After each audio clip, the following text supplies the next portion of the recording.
There was a 911 call that came in indicating that there was a woman running with no clothes on and had a chain wrapped around her neck. It was a 911 call that made the New Mexico State Police think they were listening to some kind of prank.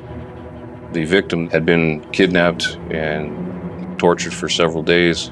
They found what essentially was a torture chamber with a placard on it that indicated Satan's den. You know right away that everything that happened in there was awful. It was just god-awful. And surprisingly, it all happened in the tiny tourist town of Elephant Butte, New Mexico. This is something we never would have expected. It was something they never would have suspected because it went from a case about sexual assault to something even darker. The FBI has estimated he's responsible for between 45 and 60 homicides. It would be the most sick and twisted case that any of us would be involved in. My name is Sloan Glass, and this is American Homicide, a show where we take you across the country to investigate some of America's deadliest crimes. We'll explore how these murders are shaped by their unique landscapes, and in turn, how these tragedies have shaped the fabric of these American communities forever. Today, we're in Elephant Butte, New Mexico, for the Toy Box Killer.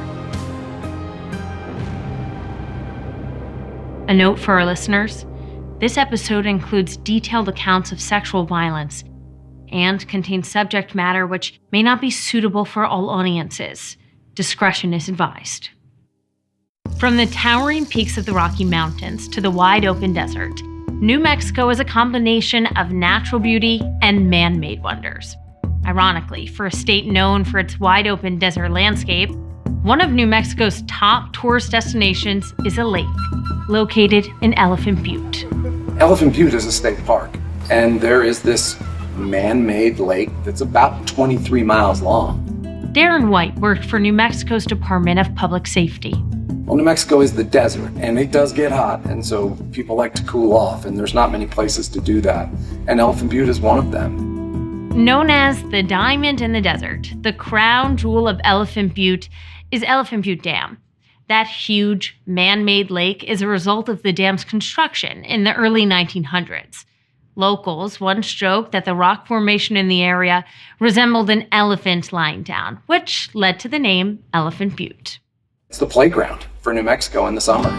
Every year from Memorial Day to Labor Day, the sleepy town of Elephant Butte transforms into one of the state's biggest tourist attractions.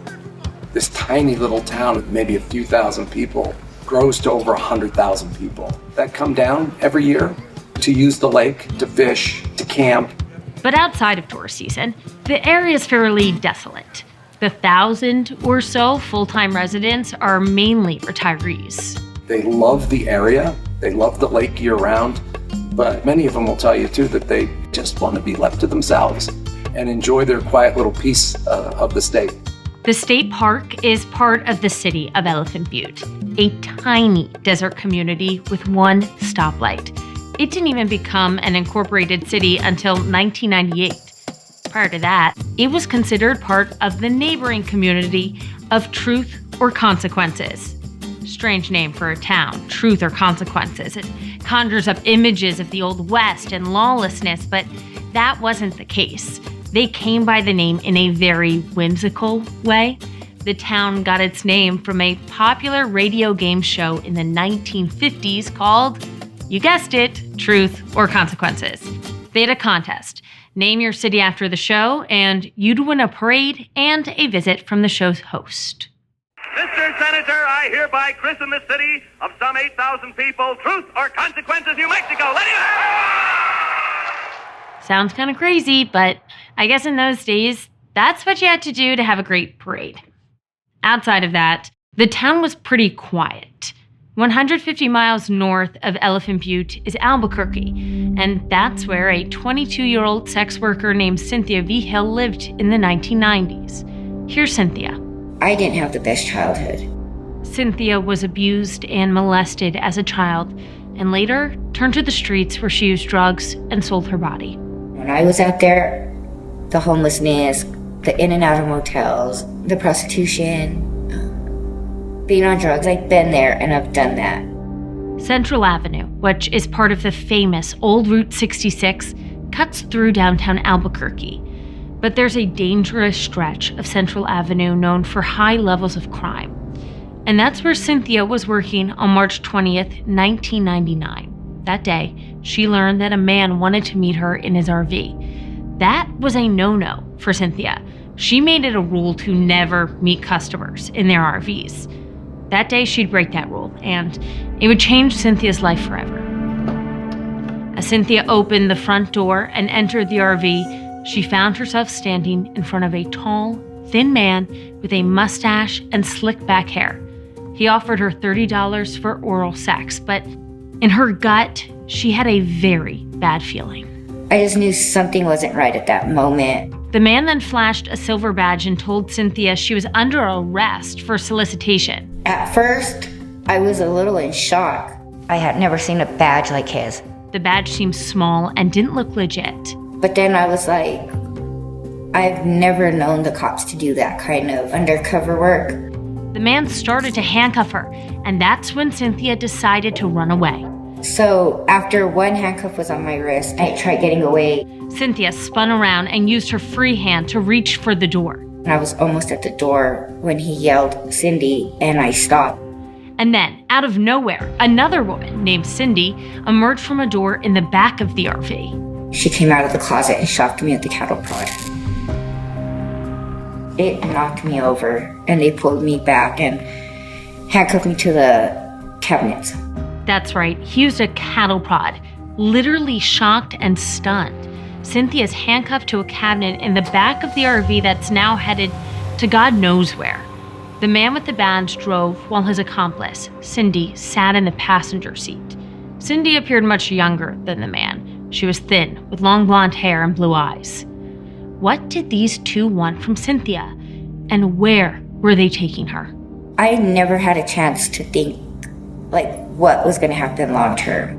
And Cynthia decided she was not going to stick around to find out. She knew if she could free herself from the cabinet, she'd have a chance to escape.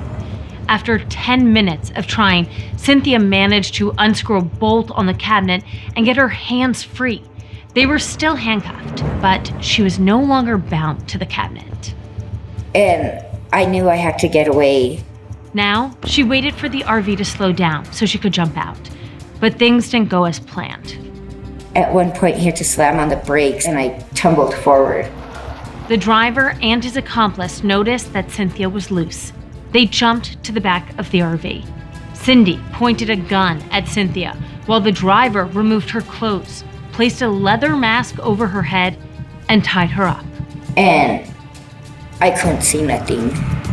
Desperate and afraid, Cynthia tried her luck with Cindy. I was begging her to let me go. I was using every excuse that I could think of.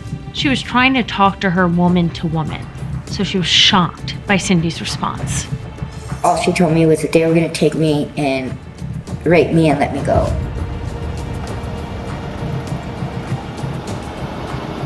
I should warn you that things from here get more graphic. Naked and tied up in the back of an RV, Cynthia had nothing but time to think about what awaited her. The drive seemed like forever. 2 hours would pass before the RV pulled into an unpaved road and came to a stop. Seconds later, the door to the RV opened. That's when panic rushed over her body. When they finally took me out of the RV, I had no clothes on. I had handcuffs and shackles on. It was eerily quiet. But then they put duct tape around my face. Cynthia couldn't see a thing as the two led her to a 22-foot cargo trailer that sat beside a small white house in the middle of the desert. And I couldn't figure out why nobody was seeing me naked walking from the RV into the trailer. A handful of prefabricated homes dotted the area, surrounded by Elephant Butte Lake in the distance. They took me inside, and they sat me on the bed, and they put a metal collar around my neck that padlocked. I shackled my feet to the bed and my hands to the bed. Cynthia didn't know it at the time, but she sat inside a room that the man with the badge called the toy box. But don't let that innocent name fool you. The toy box was actually a torture chamber that belonged to the man who kidnapped her, David Parker Ray. During the day, the 59-year-old was a maintenance man with the New Mexico Parks Department. At night, he lived out his dark sexual fantasies in an old white metal storage container that he converted into a soundproof torture chamber. An old video camera fixed to the wall pointed right at the chair that sat in the middle of the room. His partner in crime, Cindy Hendy, wasn't just his accomplice in the kidnappings and sexual assault, but was his girlfriend.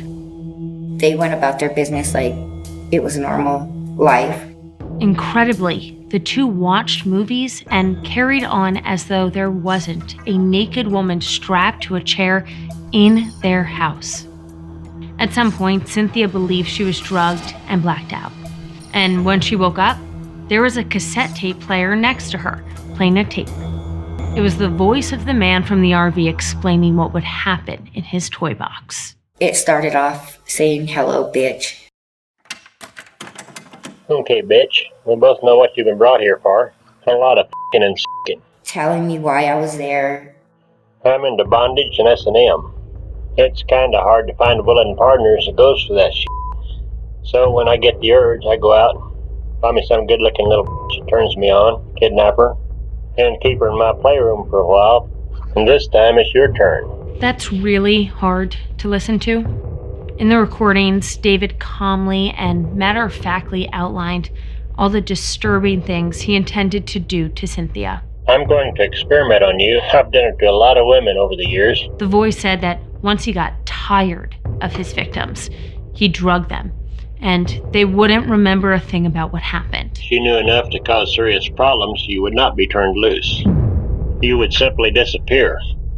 Just before the 45-minute-long, terrifying tape ended, David Parker Ray presented an offer. As soon as I turn this tape off, you will have an excellent opportunity to try to beg for me to turn you loose. I may or may not be able to understand you through the gag, but if you want to, feel free to try. I love to listen to a beg and plead. And this is the end of the tape. But not surprisingly, Cynthia was unable to persuade her captors to free her. Instead, she was subjected to 3 days of unthinkable abuse. He shocked me with a device he made. He connected it to my breast and shocked me for hours. And then they watched a movie and went to bed.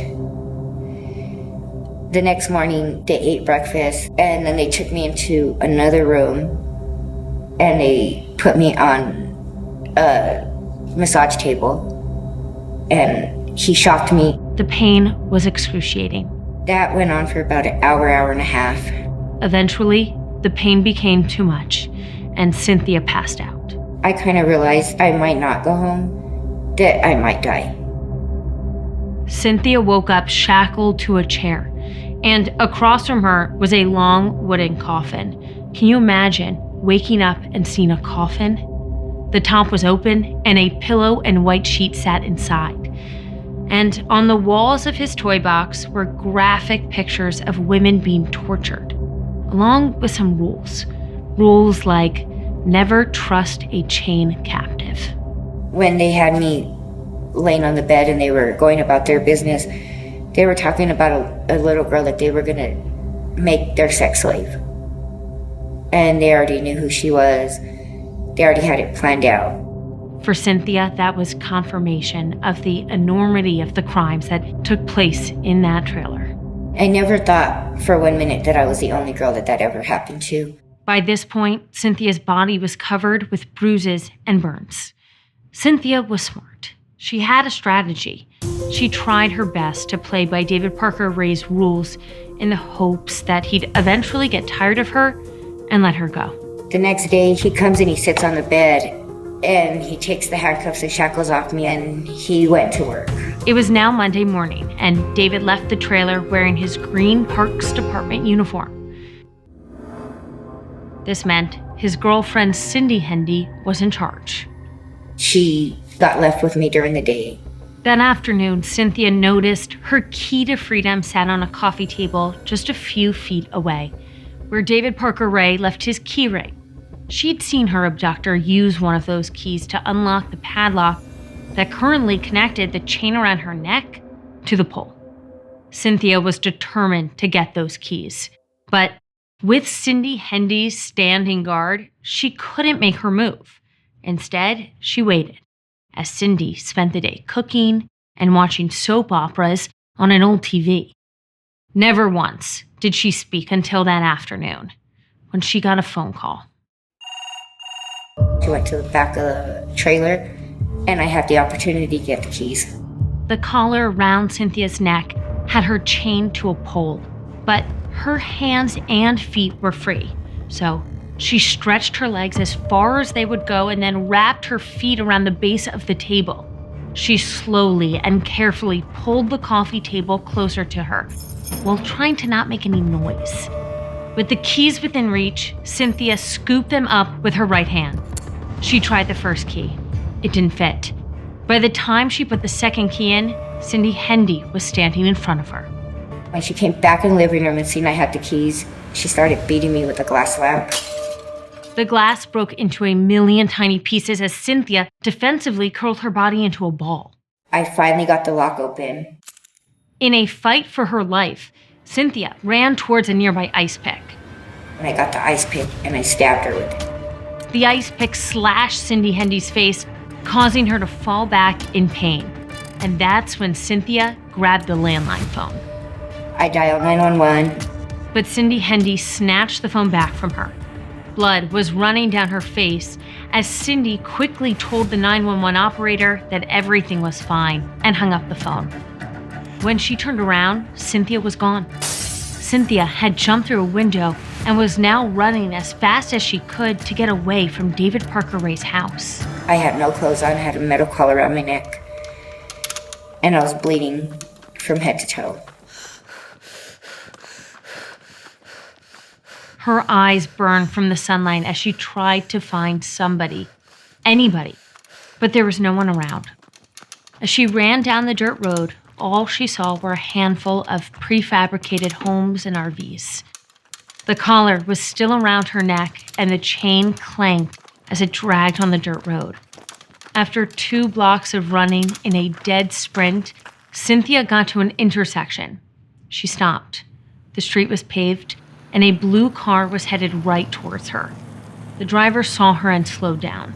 I tried getting in a car with a lady that was driving by me. When the driver saw the bloodied and wild-eyed Cynthia, they screamed, rolled up their windows, and sped off. Remember, this is a small town. There were no other cars in sight. Cynthia continued running down the road. She passed an intersection and noticed a street sign. It read Bass Road. Ahead was a double-wide mobile home, and Cynthia ran straight towards the front door. Much to her surprise, it was unlocked. So she went inside and double-locked the door behind her. I ran into some lady's house and she was doing dishes. And I asked her for help, and her husband came in and was in shock. It's stopped in his tracks and couldn't talk. He's just looking at me. And she called 911, and they put a robe on me. I was at the sheriff's office, and a 911 call came into the dispatch center. Dave Elston was a sergeant with the Sierra County Police Department. At first, I thought it could have been a joke. Short time after that, there was another 911 call that came in, indicating that there was a woman running down Bass Road with no clothes on and had a chain wrapped around her neck. And then moments later, another 911 call came in that there was a woman with no clothes on with a chain around her neck inside a woman's living room asking for help. As 2 deputies responded to the home where Cynthia Vija was, Sergeant Elston went to the origin of the first 911 call, David Parker Ray's home. But David Parker Ray wasn't just some ordinary suspect to Sergeant Elston. I knew David Parker Ray personally. He was a friend of mine. Imagine knowing this horrible crime had occurred in the small town you were sworn to protect, only to show up to the house and it's someone you know, a person you call a friend. In this small town, David Parker Ray was well known. and likable. He was a mechanic at the New Mexico State Parks here at Elephant Butte. That's how I got to know him. I worked a case once where there was individuals that broke into their police cars and stole their police radios, and ended up catching that individual, and I had David Parker Ray testify in my case, and he testified and presented himself very well during his testimony on the stand. Now Sergeant Elston and 2 other officers were standing outside Parker Ray's home in Elephant Butte. It was a mobile home. I've never been inside of it, but I've been there before and knew where he lived. When no one answered the door, the 3 officers gained entry through a sliding glass door on the side of the home. And when I walked in, I noticed that there was what appeared to be a hospital bed in the center of the room with a system of chains attached to the ceiling. As Sergeant Elston navigated through the room, he heard shards of glass breaking under his shoes. There was a 1970s style lamp that had the green glass bulb on the bottom, and it was broken all over the ground. He continued and took inventory of all the bizarre things that surrounded him in his friend's home. I entered into a room that had a coffin inside of it, and then there was a dresser drawer style with a mirror in there that had various types of tools. It had a scalpel, ice pick, and a small torch. There was also like a candelabra that was in there that was approximately 3 feet high maybe, which had a sexual device on top, and then it also had spikes sticking out from the bottom of it upwards. And then I also noticed on the walls that there were drawings of bondage type situations. Essentially it was a torture chamber with a placard on it that indicated Satan's Den. Satan's Den was the place that David Parker Ray referred to as the toy box. So we determined that we actually had a crime scene, but we didn't know exactly what we had at the time. Sergeant Elston then got in touch with the deputies who were with Cynthia Vigil.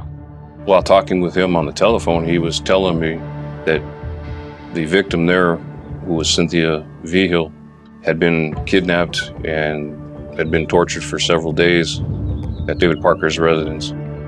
He took a pair of bolt cutters and removed a metal collar that was on there. As deputies transported Cynthia to a local hospital, Sergeant Elston began his hunt for the man no one in Elephant Butte suspected would have a torture chamber. David Parker Ray was always friendly with me. It was kind of shocking just knowing that this individual that I've known for that long was into what he was doing. Later that afternoon, Sergeant Elston was in his squad car headed back to the police station when he drove past a familiar vehicle. I noticed David Parker Ray's RV with him driving it. So I turned around, did a traffic stop with him. Neighbors looked on as police drew their weapons and ordered David Parker Ray and Cindy Hendy to exit the vehicle. He was very calm. He was wearing a state parks uniform. The 2 then walked backwards towards the police with their hands in the air. And he asked if he could take the uniform off. And I told him no, that just I was taking him into investigative custody. With David Parker Ray and Cindy Hendy now in custody for the kidnapping and torture of Cynthia Vigil, what happened next would shake the quiet town of Elephant Butte to its roots.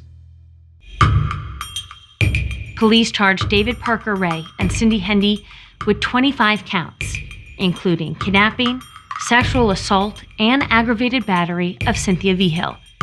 What they didn't know yet was that Cynthia would also be the key in unlocking even more crimes. This was just the beginning, and Cynthia was lucky to make it out alive. People were shocked. Darren White was the public safety director for the New Mexico State Police. The chief, who was this very large, very stoic, and very serious man, I could see the look in his eye before he even uttered a word. What he was about to tell me was dark and disturbing.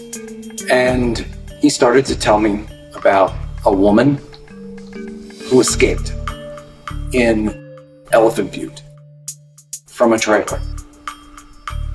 That the reports were that she was running down the street and that she was naked and that she had a dog collar around her neck and that there were 2 people in custody.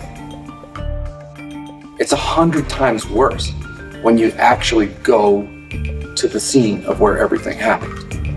And especially once you open the door to the toy box and you see what's in there. And you know right away that everything that happened in there was awful, was just god awful, and designed with pure evil.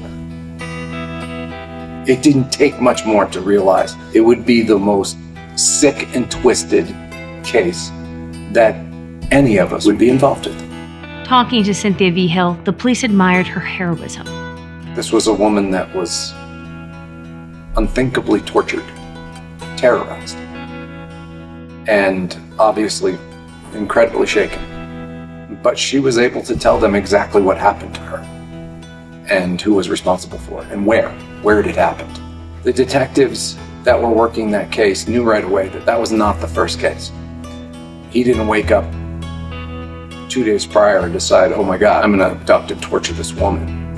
David Parker Ray and Cindy Hendy sat in jail awaiting trial. The two maintained their innocence and said they weren't torturing Cynthia, they were helping her to detox from heroin. And they maintained any sex between David and Cynthia V. Hill was consensual.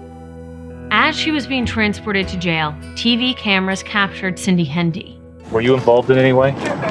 No. Kind of, but... Kind of? Yeah. Did you just hear that? Cindy Hendy said, no, kind of. What does kind of mean? She was involved in the abductions. She was involved in the torture. Police learned that Cindy Hendy had been convicted of theft and drug possession in Washington, but fled to New Mexico. She took up residence near Elephant Butte and landed a job with the state park department. That's where she met David Parker Ray. Cindy had said that they both had a preference for this kind of violent sexual activity. And so that's what brought them together. It's hard to imagine that a human being is capable of treating someone like that and inflicting that type of pain on them and doing it for their pleasure. David Parker Ray was the man known for fixing things. He worked at the New Mexico Parks Department and was well known and well liked by those in town. There was not an ill word. People didn't say bad things about him. People described him as quiet, neat, and somebody who would never raise his voice. One coworker said David Parker Ray was the nicest, cleanest, politest person and called his arrest mind-boggling. And if you think about it, if that is really how people thought of him, it certainly was mind-boggling. He just seemed like almost like a grandfatherly figure that you would go fishing with on the weekend. He even won an award at work for his efforts in a cost savings program. Along with a cash prize, he received a certificate of appreciation for his, quote, exemplary work and dedication. The thing that I remember the most is just people saying is that this is something we never would have expected of David Parker Ray. But his reputation didn't cloud police judgment. It became obvious that David Parker Ray led two very different lives. The one thing about David Parker Ray, kept journals, videos, recordings. Parker Ray kept meticulous records of what he did to his victims. He even had dozens of videotapes that showed him torturing women, including Cynthia V. Hill. With all this new information, police took another look at previous missing persons cases in the area. The FBI sent a pair of psychological profilers to try to get into the mind of David Parker Ray. And then there was the toy box. The FBI towed it to their Albuquerque office, where one FBI agent had the unfortunate task of sketching and making detailed drawings of its contents. You're talking about dozens of criminal investigators that were there trying to investigate every aspect of David Parker Ray. All of this was going down weeks before Elephant Butte's heist season began. Sleepy hotels suddenly turned on their no vacancy signs. Journalists and law enforcement flooded into town. Here you have this quiet little town that likes to keep to themselves. That wasn't going to be the case anymore. Especially after this news became public. One of Cindy Hendy's friends told a local TV station, David Parker Ray was more than a rapist. He was a murderer. This friend claimed he dumped 4 to 6 victims in Elephant Butte Lake and that more bodies were buried in the desert. And there was immediately rumors that the lake was probably a graveyard to dozens of his victims. The two were no longer just being looked at as sexual predators, but serial killers. Sergeant Dave Elston was one of the investigators. When I was inside of the residence, I saw a map of Elephant Butte Lake that had several red X's on it in the center of the lake. What could that mean? X's on a lake? It's an ominous discovery, and you would think that somebody hiding such a huge secret would be more discreet. It was speculated that David Parker Ray would take them out on a boat and cut their bodies open, remove the internal organs, fill the cavity with rocks, bricks, whatever it may be, wrap them in chicken wire, and dump them into Elephant Butte Lake, and the fish and other creatures would take care of the decomposition of the body. So Elephant Butte Lake is approximately 40 miles long. Police and news helicopters took to the sky over Elephant Butte looking for bodies, but none turned up. I did a town hall meeting with the community to try to give as much information as I could.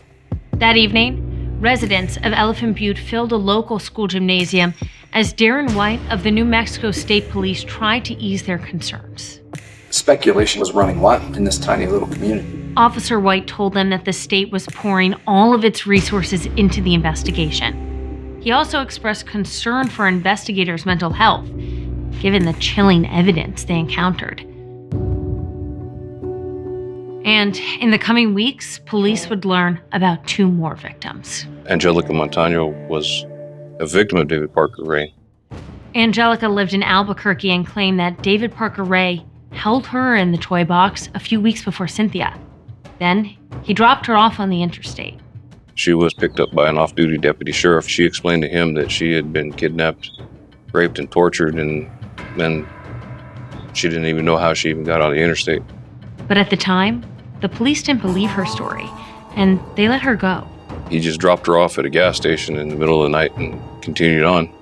With this information, police added additional charges to David Parker Ray and Cindy Hendy. That's now 2 victims that came forward.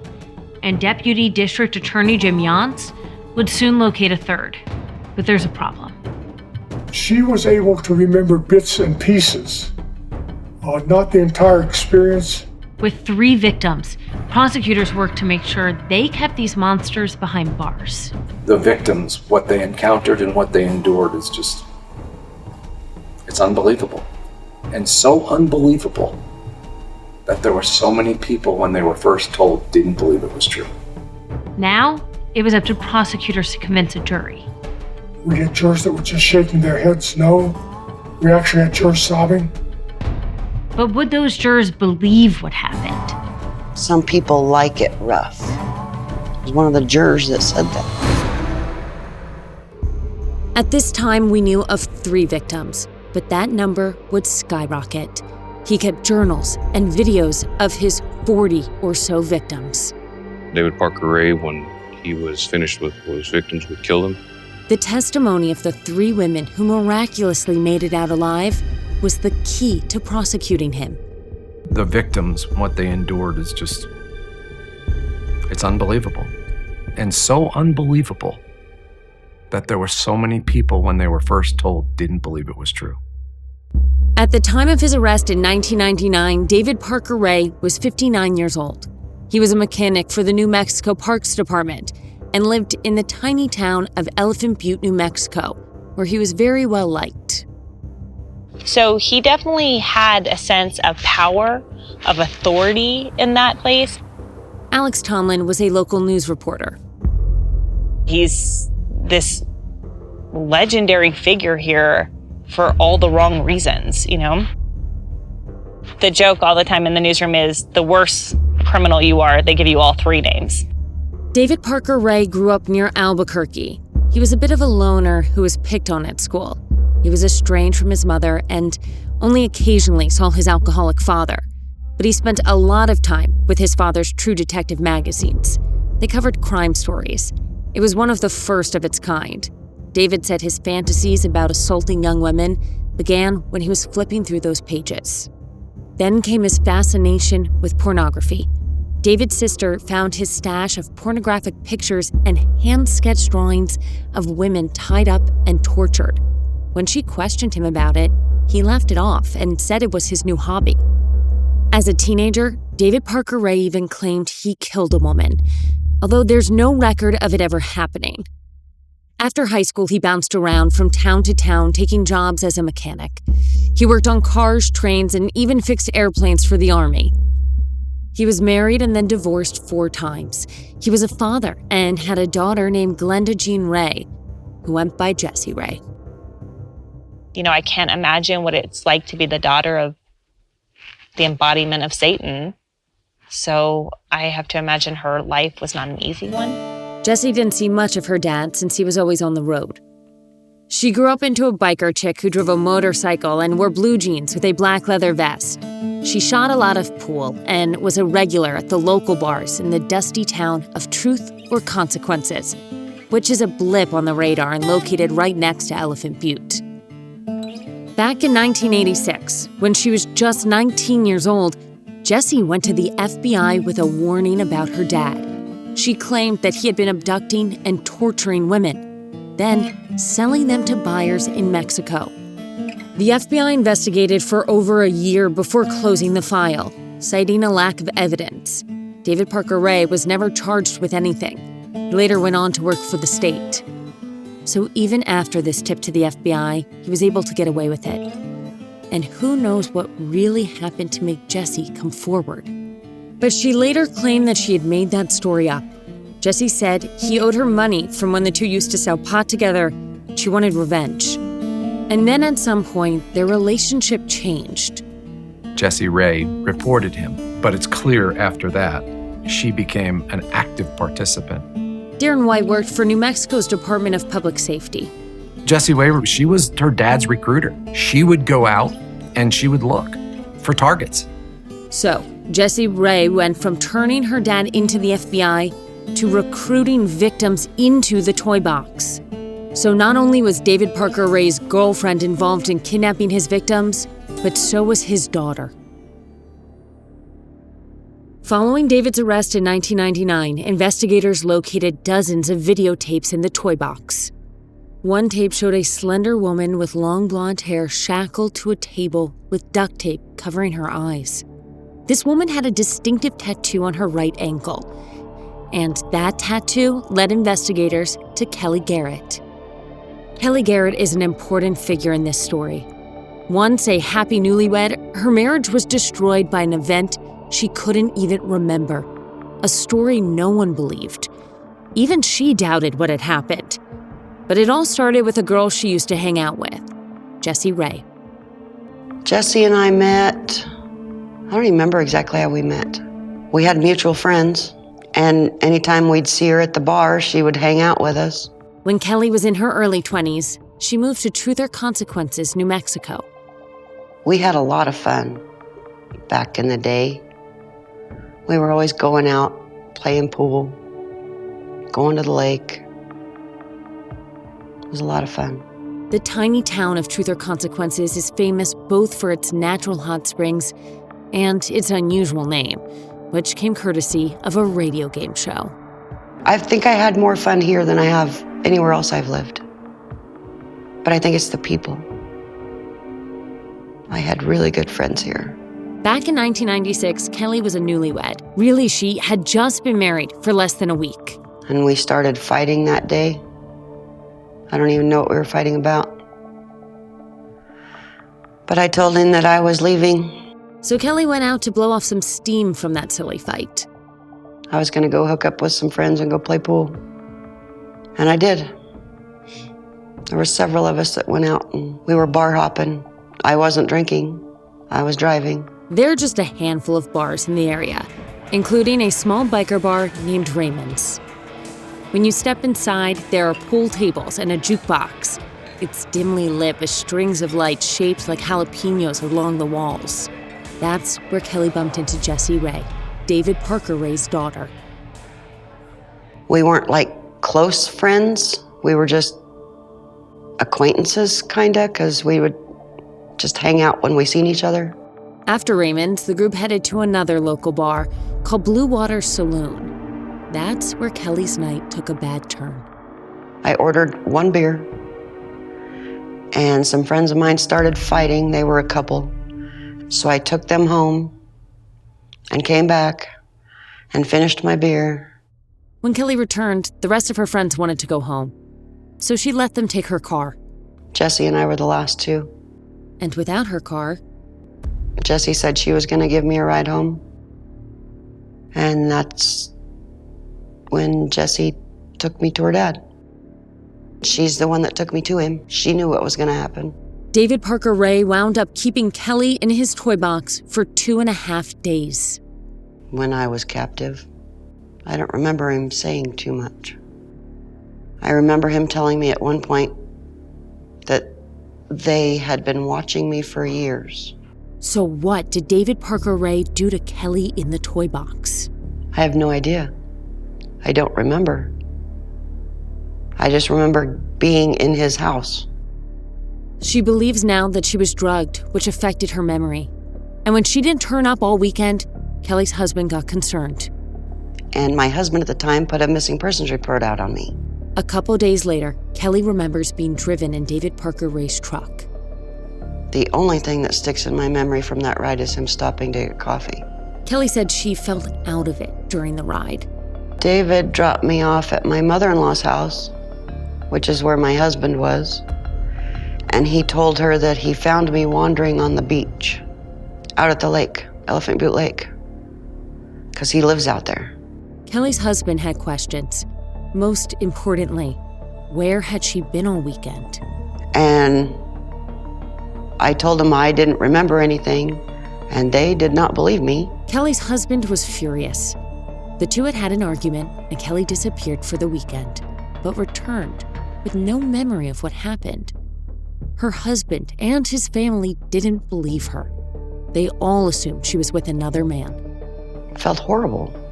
But who's gonna believe me when you say, I don't know where I've been all weekend? Not sure I would believe somebody if they told me that. Her husband was so angry that he wouldn't even let Kelly into the house. Like the next day, we went to the courthouse and signed annulment papers. So we were married a total of 13 days. Kelly never reported what happened to the police, and she tried to forget what little she remembered.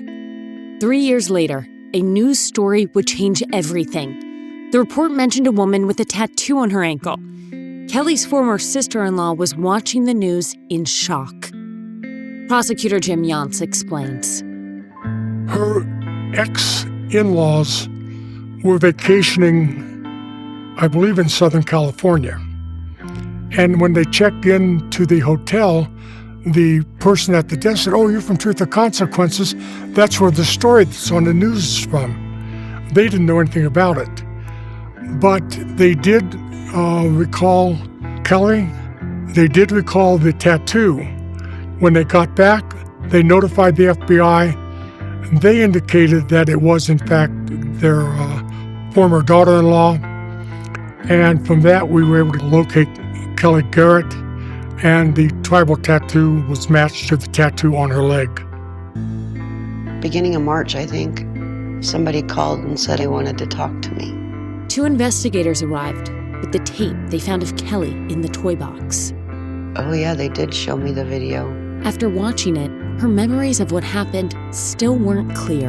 I remember bits and pieces. And if I remember enough of them, I can put them together. Then Kelly shared some vivid nightmares she had been having. These nightmares started after her time in the toy box. I would have a nightmare about somebody holding a knife to my throat, or I would have a nightmare about being tied to a table. Duct tape has always been a trigger since then, but I didn't know why. It took me years before I could even say the word duct tape. I called it icky tape for a long time. And if I'm paying attention and somebody's using it, most of the time I can stand there while they use it. But if they do it and I'm not paying attention, I scream and panic and run away and cry. Investigators couldn't help but note the eerie similarities of Kelly's nightmares to what David Parker Ray did to his other victims. He always had his keys hooked on his belt loop, and that's a trigger. The jingling of keys. The more Kelly talked, the more her painful memories flooded back. That's when it all clicked. She realized that those nightmares she had been having were actually suppressed memories. And then it started to come back to her. She remembered her friend's father threatening her with a knife and then being duct taped and handcuffed to a fitness bench. It felt good that I could actually put things together, but it was also horrifying. Police filed additional charges against David Parker Ray and arrested his daughter, Jessie Ray. They charged her with kidnapping, criminal sexual penetration, assault, and conspiracy. Jessie Ray was arrested 34 days after her dad was put behind bars. With David Parker Ray, his girlfriend Cindy Hendy, and now his daughter Jessie Ray all in custody, could prosecutors get one of them to flip? It's now late 1999, and David Parker Ray still isn't talking, so investigators leaned on one of his two accomplices, girlfriend Cindy Hendy. Jim Yance was the deputy district attorney. Initially, she described herself as being one of his victims, but she became involved in actually enjoying the torture part of it and became his accomplice. If convicted, Cindy Hendy faced more than 200 years in prison, so prosecutors offered Cindy a deal. Plead guilty and cooperate with their investigation, and they'll reduce the charges, meaning a lighter sentence. So Cindy agreed to the plea deal. It required her to testify against David Parker Ray. This is where the story turns even darker. And a warning, in all the cases I've covered, this is one of the darkest details I have come across. What she shared shocked the investigators. Cindy Hendy reported that David Parker Ray killed at least 14 people. He reportedly dropped the bodies in Elephant Butte Lake and ravines in the area. She said to keep the bodies from rising to the surface, he would do something completely gruesome. Parker Ray would cut out the stomach of each victim and then fill the body with rocks. The state police turned over every rock between Albuquerque and Elephant Butte, trying to find other victims, but we were never able to find those individuals. Then, in late 1999, David's accomplice and girlfriend, Cindy Hendy, had a change of heart. She stopped cooperating in the investigation. Cindy told the court that she was still in love with David, so she fired her attorney and asked to withdraw her plea. Cindy's new lawyer argued that Cindy had an 8th grade education and a mental disability that made it difficult for her to understand the consequences of the deal she made with prosecutors. But prosecutors believe that David Parker Ray's daughter, Jessie Ray, helped to convince Cindy Hendy not to testify. The two had jail cells near one another and would often communicate. I cannot believe that is allowed. David allegedly wrote letters to Cindy, urging her not to testify against him. Still, the judge ruled that Cindy Hendy could not change her plea. Even with the ruling, Cindy refused to testify against David. It was the first of many setbacks for prosecutors. David Parker Ray faced 3 separate trials, one for each victim. His lawyer argued successfully that if he was tried for his crimes against 3 victims together, he wouldn't have a fair shot at proving his innocence. So the 3 cases were separated into 3 different trials. They would go one victim at a time. Then there was this hurdle. And keep in mind, this was a different time. 2 of those victims were sex workers, and prosecutors feared that that made them lack credibility. He knew the type of woman he wanted to pick up. TV reporter Alex Tomlin covered the story. He wanted them to probably have a history of going out, of maybe drinking too much, of going home with people that they didn't know on the first night.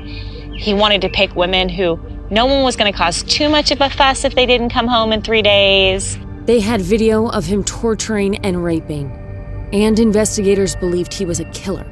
But without any bodies or other evidence, they couldn't charge him with any other crimes.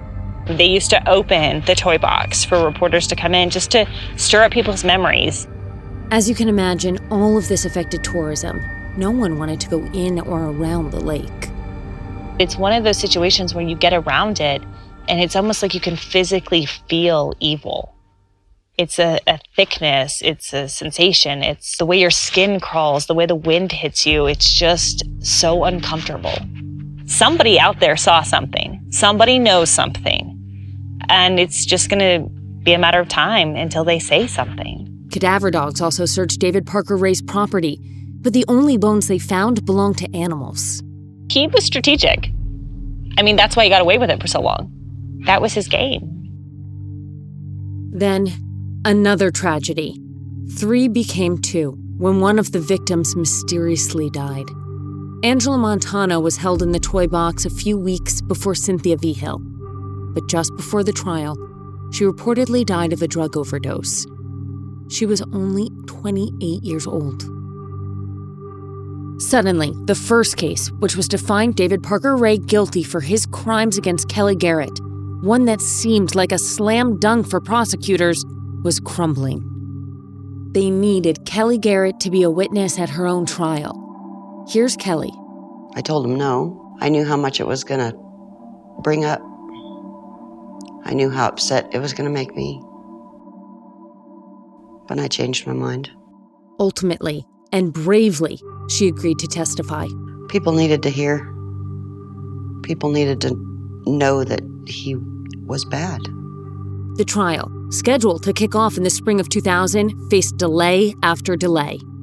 The defense wanted the case tried outside of Elephant Butte in order to find an impartial jury. So the judge moved the case some 250 miles north to the tiny town of Tierra Maria.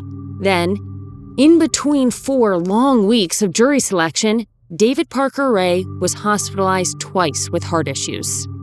More delays came when David's lawyer had to deal with a personal issue. When he finally returned to work, both sides held several heated hearings about what evidence prosecutor Jim Yunts could show to the jury. Some evidence was just too graphic. And there was another problem. Kelly Garrett was held in the toy box in 1996, but the evidence was seized in 1999 when police rescued Cynthia Vigil. Now prosecutors had to prove that each piece of evidence was also present 3 years earlier. This led to dozens of pieces of evidence being excluded from the trial. The most heated debate over evidence involved the audio tapes found that described the crimes in the toy box. He played a tape that, in chilling detail, told them exactly what was going to happen to them. The judge did not allow it to be played at Kelly Garrett's trial because Kelly couldn't remember hearing it. But the judge did allow the jury to see a videotape of Kelly Garrett that was recorded in the toy box. When the trial began in the summer of 2000, that videotape became the prosecution's key piece of evidence. Jurors heard hours of testimony from law enforcement and first responders before prosecutors finally played that videotape. As the 6-minute video flickered on an old TV monitor, jurors leaned forward in their seats to take a closer look. The recording showed Kelly restrained on a table. It showed Parker Ray assaulting her by groping her and placing duct tape over her mouth and eyes. Without any audio, it would be up to Kelly to describe what happened before, during, and after this 6-minute long tape. But remember, Kelly couldn't recall what happened. She believed she had been drugged. For a long time, I don't think I was reliable because I couldn't compose myself enough sometimes to get out of bed. For 2 long hours, Kelly sat on the witness stand and recounted what she could remember happened that weekend in July 1996.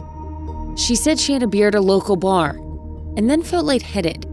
Jesse Ray offered to drive her home, but instead, she took her to her father's place. Kelly remembered that David claimed to be a part of a satanic group that wanted to use her as a sex toy. Then they tied her to what looked like a weightlifting bench. She then explained how, over the next 3 days, David Parker Ray abused her.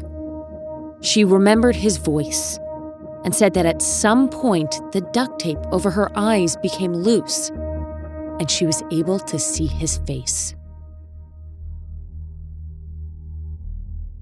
Kelly explained that she always thought what happened to her was a nightmare that eventually would go away, but it never did. It destroyed her life. I used to be fun and outgoing, and I could go places alone, and now I stay home. Very seldom ever go out. I can't even go to the grocery store by myself. Prosecutor Jim Yance then warned the jurors of the graphic nature of what came next. They would see the inside of the toy box.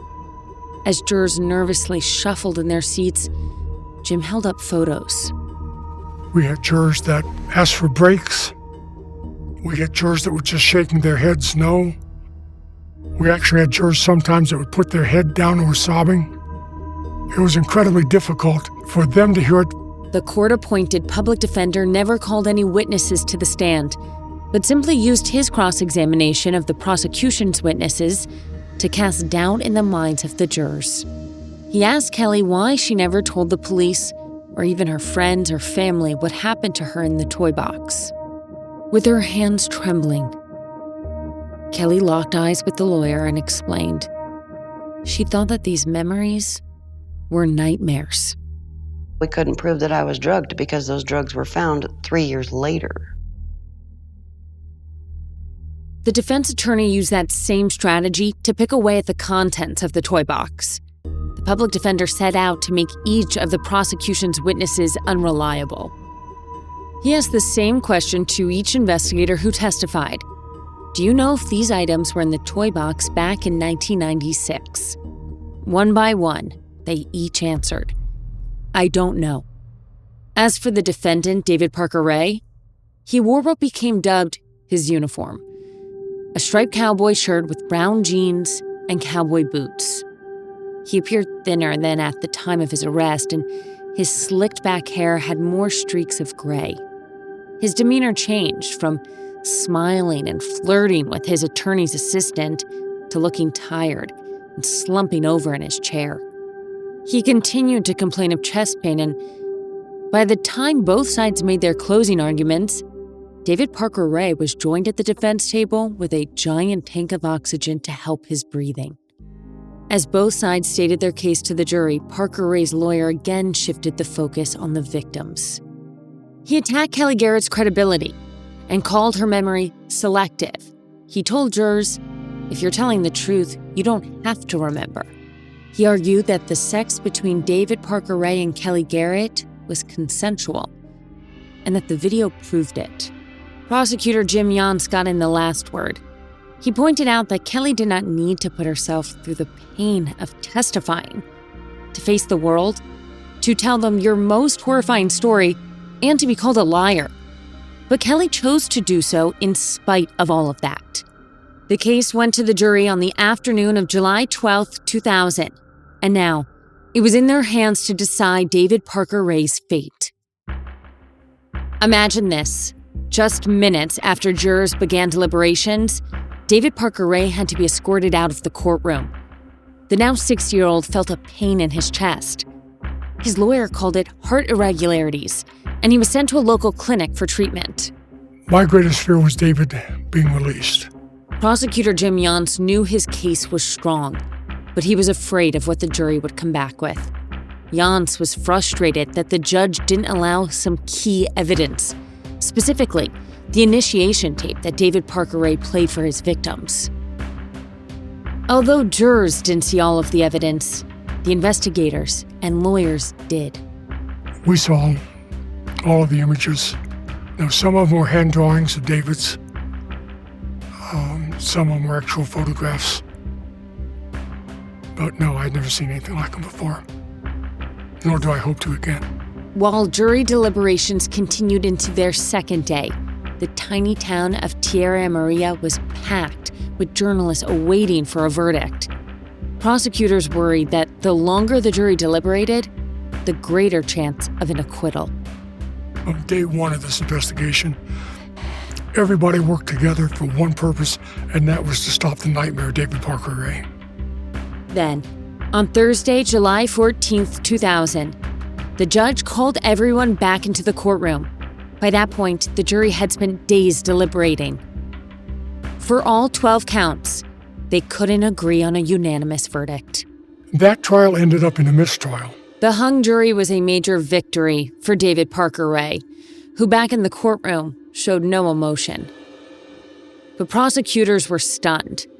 They learned from reporters that two 20-something female jurors who were the holdouts for securing a conviction. The two said they didn't believe Kelly Garrett's testimony. And one even believed the sex was consensual. I was there willingly. That's what was said in court.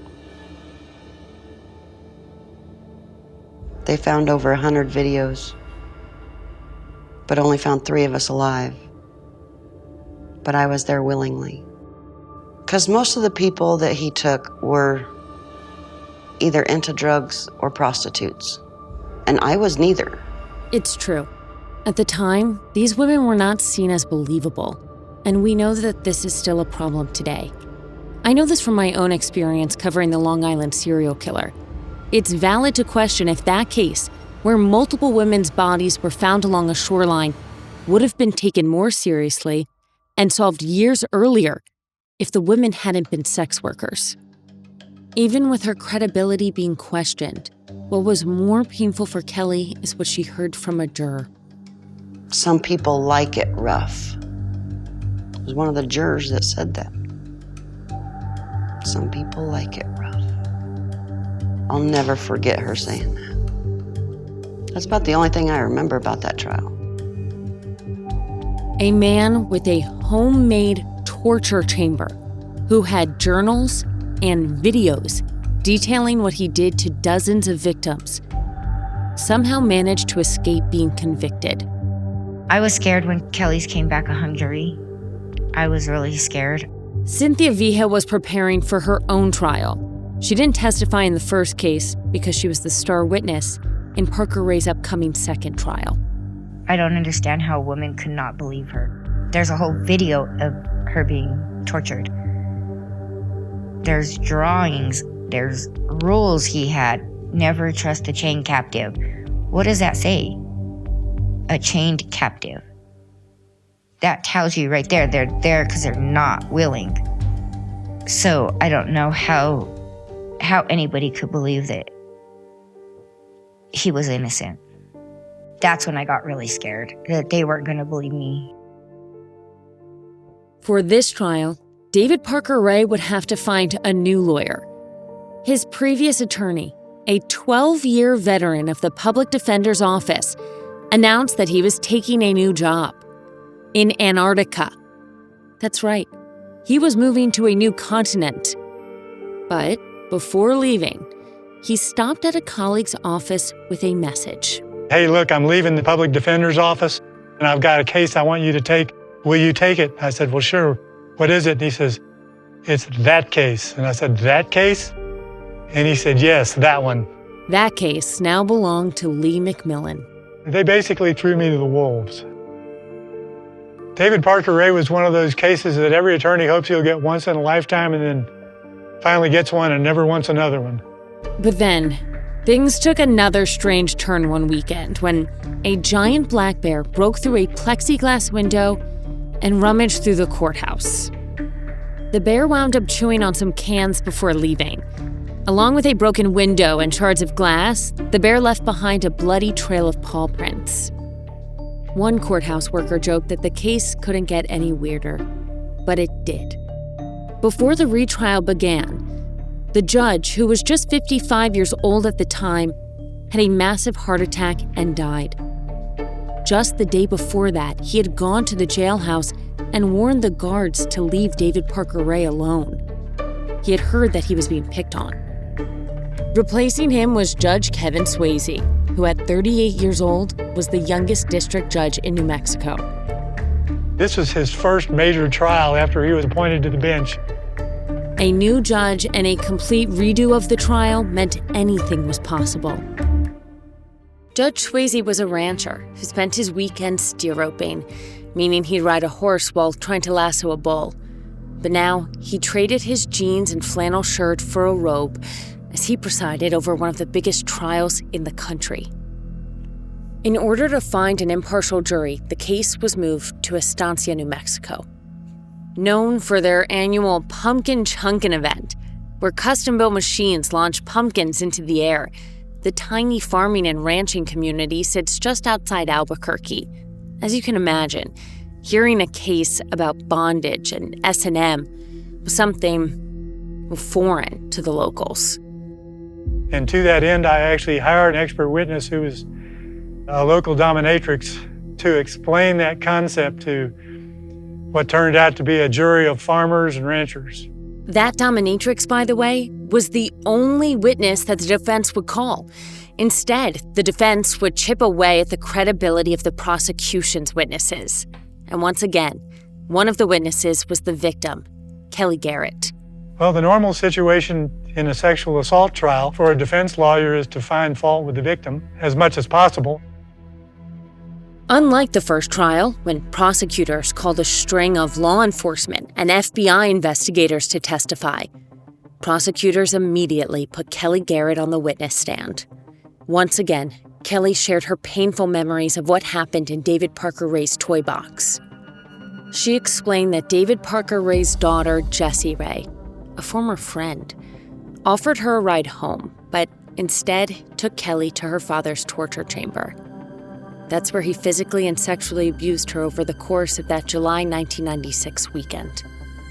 The jurors, comprised mostly of farmers, sat frozen in their seats as Kelly recounted the chilling details from the toy box. The shock on the jurors' faces continued as prosecutors played the video of Kelly strapped to a fitness bench in the toy box. This was the same video from the first trial. After the 6-minute clip finished playing, prosecutors asked Kelly if she recognized the woman on the tape. After wiping away a steady stream of tears, Kelly said, "That's me." She recounted as much as she could remember from that weekend, including how David Parker Ray, dressed in his green Parks Department uniform, dropped her off at her mother-in-law's house. Those were the same in-laws who later saw Kelly's tattoo on the news 3 years later and called the FBI on her behalf. It was pretty convincing. And I think everybody in the room knew it. I knew it. The judge knew it. And then came a ruling by Judge Swayze that changed everything. In the first trial, prosecutors could not play David Parker Ray's orientation tape. The judge had ruled the audio recording inadmissible, since Kelly couldn't remember hearing it. Basically, it's an introduction for the victim of what is going to happen to them over the next few days or weeks in the trailer, and graphically describes how they'll be raped and tortured and tormented. In the retrial, Judge Swayze allowed the jury to hear an edited version of that tape. Okay, we both know what you've been brought here for. I'm going to use you. You're not going to like the way I do it. And in a week or two, when I'm through with you, you can be turned loose. Most importantly for the prosecution, the tape described all the graphic details that Kelly Garrett could not remember. As soon as I turn this tape off, you will have an excellent opportunity to try to beg for me to turn you loose. I love to listen to a beg and plead. And this is the end of the tape. After listening to 25 minutes of David Parker Ray rattling off his twisted fantasies, only one word could describe the look on each of the jurors' faces. Horrified. During a cigarette break, David Parker Ray was overheard saying the new judge was a blow to his case. When the trial resumed, the jury also heard from Kelly Garrett's ex-husband, Patrick. He was married to Kelly in July 1996 when David Parker Ray kidnapped her. Patrick testified while dressed in his Navy uniform. He explained that the day David Parker Ray dropped Kelly off, she wasn't herself. She was disoriented and mumbling. Kelly was also dirty, which was unusual because she usually showered a couple times a day. Patrick added that he found the whole situation with David Parker Ray to be shady. It was a Sunday, and David was dressed in his work uniform, even though he didn't have to work that day. The irony of his testimony is that Patrick had originally questioned Kelly's credibility. Patrick and his family thought her disappearance meant she was cheating on him. He learned the truth 3 years later, and at the trial, the guilt of not believing his now ex-wife finally overwhelmed him. Patrick wiped away tears as he explained that he annulled their marriage a few days after David Parker Ray dropped Kelly off. During closing arguments, the prosecution told the jury that Kelly Garrett's long nightmare was real, and they could bring it to an end by finding David Parker Ray guilty. The defense tried a different approach, and once again played the 6-minute-long videotape of Kelly Garrett in the toy box. This time, attorney Lee McMillian gave a sort of play-by-play description of what he believed was happening, and explained that the tapes showed nothing more than a harmless fantasy and consensual sex. Being a pervert doesn't mean you're a murderer. To underscore his point, McMillian took it one step further. He grabbed every picture prosecutors showed from the toy box, and one by one, he held them up and threw them on the floor. He again reminded the jury that those pictures were taken in 1999, 3 years after Kelly Garrett was allegedly held in the toy box. McMillian explained that there was no way to know if any of the items were present when Kelly was there. Once again, David Parker Ray's fate was in the hands of the jury. Based on Parker Ray's demeanor in the courtroom, you'd never know he was facing more than 200 years in prison. He sat there and stared at people and looked at me, and he would make notes and pass them to me and elbow me a little bit when he wanted me to say something. His attorney, Lee McMillian, now stood next to his client as the jury returned with a verdict. The group had deliberated for just over 5 hours. The atmosphere was one of foreboding and darkness. On the 12 counts of abducting and sexually torturing Kelly Garrett, the jury found David Parker Ray guilty. In an interview with a reporter afterwards, David Parker Ray claimed the sex between he and Kelly Garrett was consensual. He vowed to appeal, and listen to what he told a local TV reporter. I feel raped. David Parker Ray said he feels like the one that was raped. I get my excitement from making a woman happy. My trailer had numerous sex toys in it of different types, all different fetishes. I got pleasure out of the woman getting pleasure. I did what they wanted me to do. You could credit that infamous cassette tape for helping jurors in the second trial convict David Parker Ray. But he told reporters that it wasn't at all what it sounded like. Parker Ray explained that the tape was recorded for entertainment purposes, and that there was a disclaimer at the beginning of the tape that said so. With one trial down and 2 to go, Judge Swayze held off on sentencing until the conclusion of David Parker Ray's other trials. His second trial was for the crimes inflicted on Cynthia Vigil. Cynthia Vigil was another victim that David snatched off the street in Albuquerque and took to his trailer. She had been in the house for 3 days, restrained and being mistreated, and somehow got away from Cindy, Hendy, and David, ran down Bass Road with a collar around her neck, trailing a chain, going from house to house looking for help.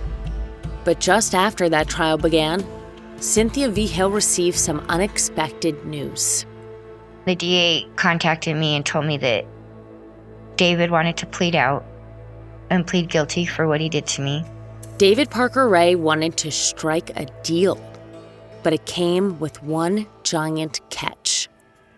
The only way he would plead guilty was if his daughter got no time. In exchange for pleading guilty, prosecutors would have to drop their case against his daughter, Jessie Ray.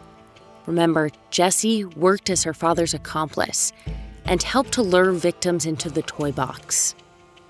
Knowing that he wanted to plead out on my case, I was happy that I didn't have to testify. It's good that she didn't have to relive what happened to her by testifying at the trial. But the fact that Jessie Ray got off scot-free seems like a miscarriage of justice. In the summer of 2001, David Parker Ray and prosecutors struck a deal. In exchange for Jessie Ray not serving any additional prison time, David pleaded guilty to more than 20 charges, including kidnapping, raping, and conspiracy to kidnap Cynthia Vigil. I think his daughter should have got more time. But then I had to realize, taking it to trial, anything could have went, and then he could have been let go. As part of the deal, Jessie Ray was sentenced to time served and 5 years of probation. And there was more. The deal also meant dropping the other pending case against David Parker Ray.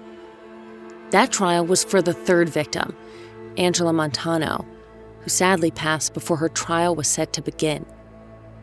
Angela never got the justice she deserved. I think David was protective of his daughter because she represented his legacy. All that was left was to formally sentence David Parker Ray. Kelly Garrett arrived at the sentencing hearing to read her victim impact statement. Kelly said that she hopes David Parker Ray lives long enough to serve out his full sentence. David stared at the floor as Kelly said she hoped he would burn in hell. When the judge asked David Parker Ray if he had anything to say, he said he did. He explained that this whole process has allowed him to get closer to God, and then stoically said, "I can only be sorry for what I did." It was something that caught his own lawyer off guard. I do not think David Parker Ray ever expressed any remorse. I don't think that he was capable of remorse. He fully believed that he would never be in prison, and told me so. But Judge Swayze was about to change that. David Parker Ray was sentenced to 224 years of confinement. It was the maximum sentence.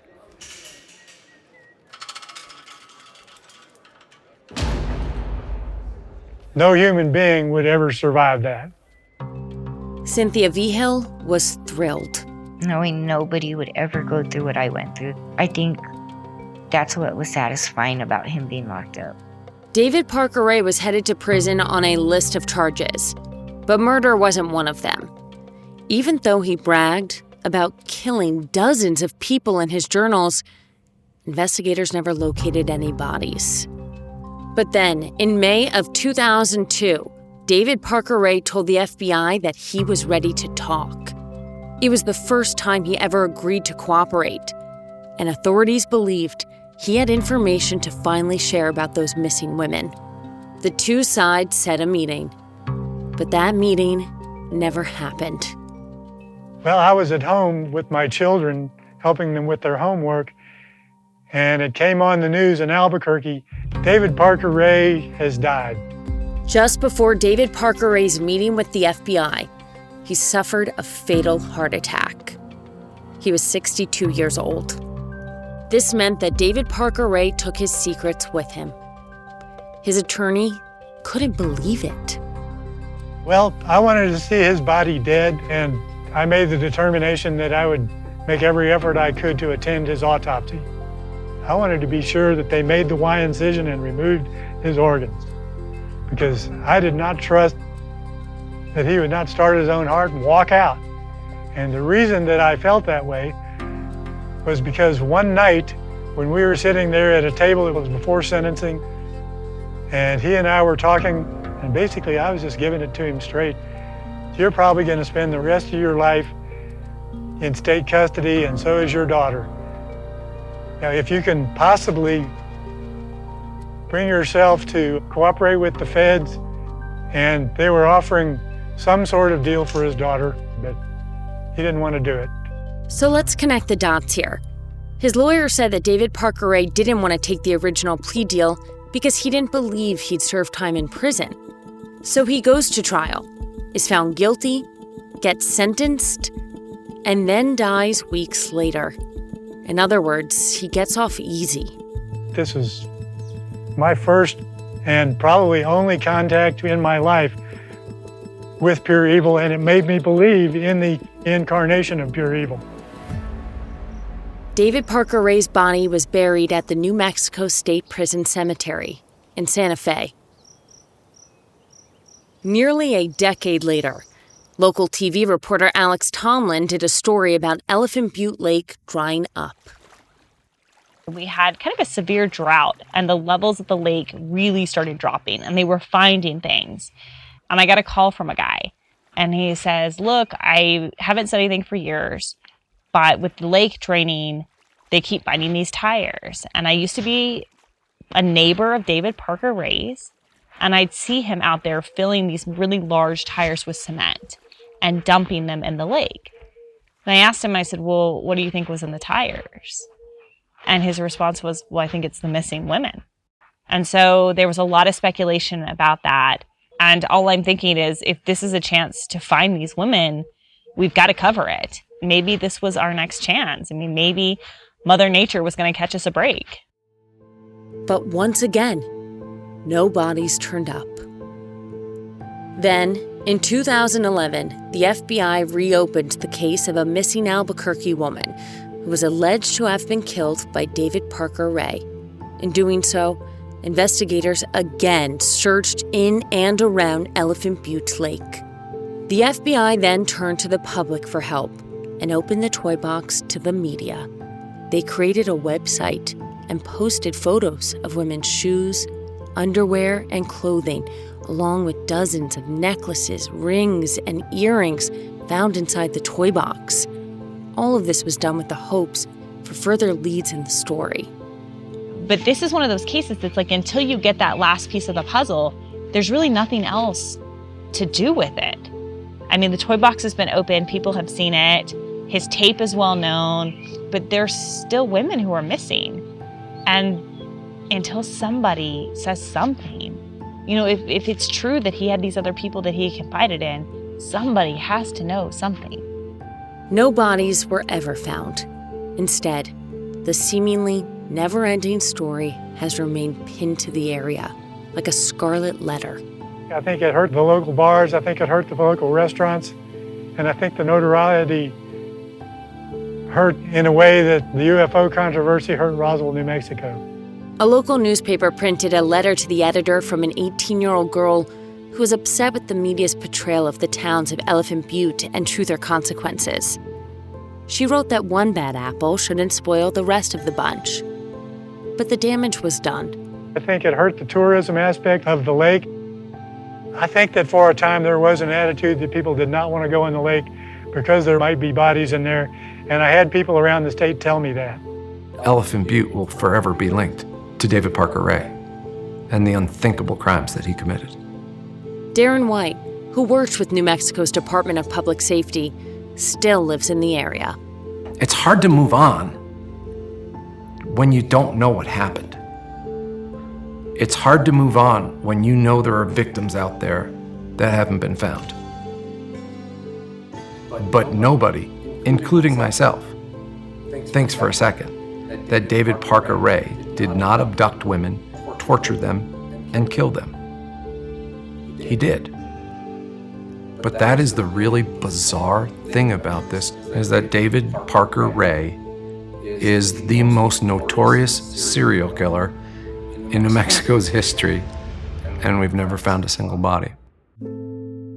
Today, two key accomplices in the David Parker Ray story are free: his daughter, Jessie Ray, and girlfriend, Cindy Hendy. It's probably the one thing that irritates the hell out of me about this case, is that those two today are walking the streets free. Darren White worked for New Mexico's Department of Public Safety. Because they're just as responsible as David Parker Ray, and they're equally as evil as David Parker Ray. But that was part of the deal that was cut. I get that. I've been at this a long time. David Parker Ray wanted He wanted Jesse to be free. And so that was part of the plea agreement. In 2019, Cindy Hendy was released after serving 20 of her 36-year sentence. New Mexico state law, which has since been changed, only required Cindy to serve half of her sentence. And so in 2019, she was released. She served all of her time. And as I recall, she moved out of the state. Cindy Hendy moved to Montana. When locals found out, they were furious because Cindy, a registered sex offender, reportedly moved near a public school. And for defense attorney Lee McMillian, he fears for his own safety. I think that anybody that has anything to do with this case has something to fear from Cindy Hendy or Jesse Ray or anybody associated with that group. I know that if I see her, I'll defend myself. As you can imagine, being the man responsible for defending David Parker Ray comes at a price. My career was never the same after this case. I realized how it changed my relationship to people around me, to the practice of law, and to society in general. And this case turned me into a Christian, because you cannot understand this case if you're not a theist.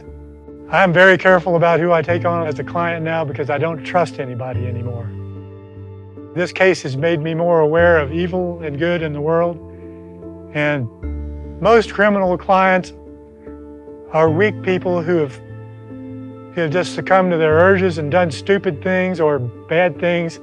And if they're willing to accept responsibility for their actions and get better, I'm willing to take them. If they're not willing to do it, I'm not willing to take them anymore. I think that this case had a negative impact on everybody that was associated with it. Nearly everybody that's associated with it has died in the interim. I got cancer, and I've had a stroke since then. I'm surviving that. In the end, Lee credits David Parker Ray's victim, Cynthia Vigil. If it had not been for Cynthia Vigil escaping, he would have continued until he died of other causes. He would have continued, and I think he would have continued to recruit people to continue the same activity, and I think he did that right up to his death. Cynthia Vigil managed to escape from David Parker Ray's toy box, and in doing so, helped to bring an end to his crimes. For somebody like Cynthia to stand up there with the FBI, and that was incredibly courageous and important, because for many of us, we see it. We see firsthand. Those agents that worked that case, they saw it firsthand. And for the public who just read about it, there was a naked woman with a dog collar. There's a face to that. It's a human being. She stood up at a podium and said, we need to uncover as much as we can. We need to learn more. We need to find the women who were killed by David Parker Ray.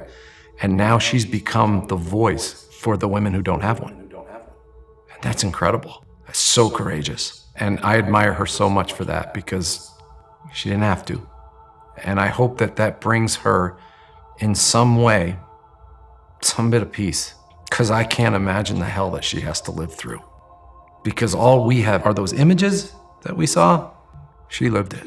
And so, if there's anything that brings that woman peace, I pray for it.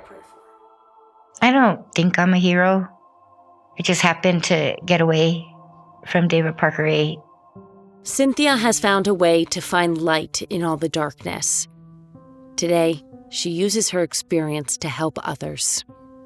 I run a nonprofit called Straight Safe, and that's what helps me get through all the darkness that's here, helping the women that were in my situation. Safe Street New Mexico serves victims of sex trafficking and those struggling with homelessness and addiction. Letting them know that they're not victims, they're survivors, I think is a big message to give the women and let them know you're not anybody's a victim. Take that power back from everybody. Once you take that power back, you're not a victim, you're a survivor. And I think letting them know that it's the first step of getting them on the right track. While Cynthia still lives with the physical and mental scars of her past, she does have a surprising message for Cindy Hendy. I want her to know that I forgive her. I have no hard feelings anymore. I also understand she served her time. I'm not mad that she's released. I'm glad she's with her kids. I hope she's making the best of her life. But she does have one question for Cindy. The only thing I want to revisit is if David ever told her where any of the bodies were at. As for the other living survivor, Kelly Garrett, I'm just existing. I'm not living. Some days are just harder than others. But I have mostly good days now. like Cynthia, she's also working for a nonprofit. I am a coordinator for a little program called Heartfelt Destinations, and we take people to doctor's appointments. We are nonprofit. We get our money from grants. Our clients don't have to pay anything. It's a free ride. Kelly has turned her experience into her purpose. Sometimes we're counselors. Sometimes they don't get good results. You have to be compassionate and understanding. Feels good. I like helping people, especially on the days I can't get out of bed. There's links in the show notes to the nonprofits we talked about in this episode. I mean, women are amazing, right? We bring life into this world, we are strong, and those two women embody that. They stood up to a monster. For TV reporter Alex Tomlin, Kelly and Cynthia are heroes. They survived him, they faced him head on, and they put his ass away. And that has to at least be some type of justice for them. Prosecutor Jim Yans helped put David Parker Ray behind bars. He uses this case as a warning. If anything comes out of the case for the good, I hope it's that people realize that there are monsters out there.